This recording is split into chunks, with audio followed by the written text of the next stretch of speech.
క్రీస్తునందున్న ప్రియులకు ప్రేమతో వందనాలు తెలియజేస్తున్నాను. ఫిబ్రవరి నెల 18వ తేదీ 2024. ఈ రోజు దేవుడు మనకు చేస్తున్న వాగ్దానం ఏమిటనగా కీర్తనల గ్రంథము 103వ కీర్తన 6వ చరణం. యెహోవా నీతి క్రియలను జరిగించుచు బాధింపబడు వారికందరికీ న్యాయము తీర్చును. ఆమేన్. నా ప్రియమైన సహోదరి సహోదరులారా, మనం ఆరాధించేటువంటి దేవుడు న్యాయాధిపతి, సర్వాధికారి అని మనకు బాగా తెలుసు. నా ప్రియమైన సహోదరి సహోదరులారా, మనకు బాగా తెలుసు ఈ లోకంలో చెడ్డవారి కంటే మంచివారే ఎక్కువ కష్టపడుతున్నారు. చెడ్డవారి కంటే మంచివారే అన్ని విషయాలలో ఇబ్బందులకు గురవుతూ ఉన్నారు. అన్ని విషయాలలో లేమిని అనుభవిస్తున్నారు. మనకు తెలుసు మంచివారు అంటే ఎన్ని కష్టాలు వచ్చినా, ఎన్ని బాధలు వచ్చినా నీతి తప్పని మంచి ప్రవర్తన కలిగిన వారు అని అర్థం.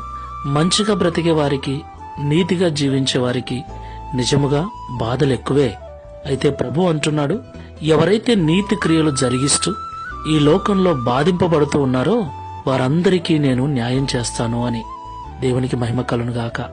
ఈ మాటలు వింటున్న ప్రియ సహోదరి సహోదరుడా, నువ్వు నీతిగానే ఉన్నావు, మంచిగానే ఉన్నావు. అయినా నీ మీద నిందలు, అవమానాలు, బాధలు నీకెదురవుతున్నాయి కదా. సూటిపోటి మాటలు ఎదుర్కొంటున్నావు కదా. ప్రభు అంటున్నాడు, నేను నీకు న్యాయం చేస్తాను, నిన్ను బాధించు వారి ఎదుట నిన్ను గొప్ప చేస్తానని వాగ్దానం చేస్తున్నాడు. కాబట్టి శుభప్రదమైన నిరీక్షణతో, ఓపికతో దేవుడు సహాయం చేయునంత వరకు నీతి క్రియలు జరిగిస్తూ ముందుకు వెళ్దాం. ప్రార్థన చేసుకుందాం. న్యాయాధిపతివైన యేసుక్రీస్తు ప్రభువా, పరిశుద్ధమైన మీ నామమునకు స్తోత్రాలు చెల్లిస్తున్నాం. సర్వశక్తుడు, న్యాయము తప్పడు అని పరిశుద్ధ గ్రంథంలో మేము చదువుకుంటూ ఉన్నాం. మీరు మాట ఇస్తే ఆ మాటను ఖచ్చితంగా నెరవేరుస్తారని కూడా మేము నమ్ముచూ ఉన్నాం. అవును తండ్రి, ఈ లోకంలో మేము ఎంత మంచిగా ఉండాలనుకుంటున్నామో, ఎంత నీతిగా బ్రతకాలనుకుంటున్నామో అన్ని బాధలు ఎదురవుతూ ఉన్నాయి, అన్ని నిందలు ఎదురవుతున్నాయి. కొన్నిసార్లు బాధేస్తుంది. అడ్డమైన పనులన్నీ చేస్తూ, నోటికొచ్చిన బూతులు మాట్లాడుతూ, క్రమము లేని అక్రమమైన బ్రతుకుల్లో బ్రతుకుతూ, ఏమాత్రము నీతి లేని జీవితాలు జీవిస్తున్న వారే మంచి హోదాలో ఉండటం చూస్తూ ఉన్నాం. నీతి కలిగి, భక్తి కలిగి, దైవభయం కలిగి బ్రతుకుతున్న వారు చాలా హీనస్థితిలో ఉండటం చూస్తూ ఉన్నాం.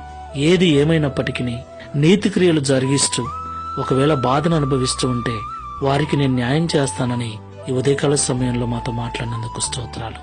ఈ ప్రార్థనలో ఏకీభిస్తున్న ప్రియులను జ్ఞాపకం చేసుకోండి. ఇంటిలోను, సంఘములోను, సమాజములోను, ఉద్యోగం చేసే చోట, వ్యాపారం చేసే చోట నీతిగా ఉంటూ, యథార్థంగా ఉంటూ, మంచి ప్రవర్తన కలిగి నడుచుకుంటున్నా కూడా బాధలు, నిందలు, అవమానాలు, అపనిందలు కలిగి ఇబ్బందిని అనుభవిస్తూ ఉంటే వారిని జ్ఞాపకం చేసుకోండి. అట్టి వారికి న్యాయం చేసి అవమానపరుస్తున్న వారి ఎదుట అభివృద్ధిని, ఆశీర్వాదమును అనుగ్రహించుమని, తద్వారా ఈ దిన వాగ్దానమును మా అందరి జీవితంలో నెరవేర్చి మీ నామమును మహిమపరుచుకునమని యేసు నామంలో ప్రార్థిస్తున్నాము తండ్రి. Amen. Praise the lord. God bless you.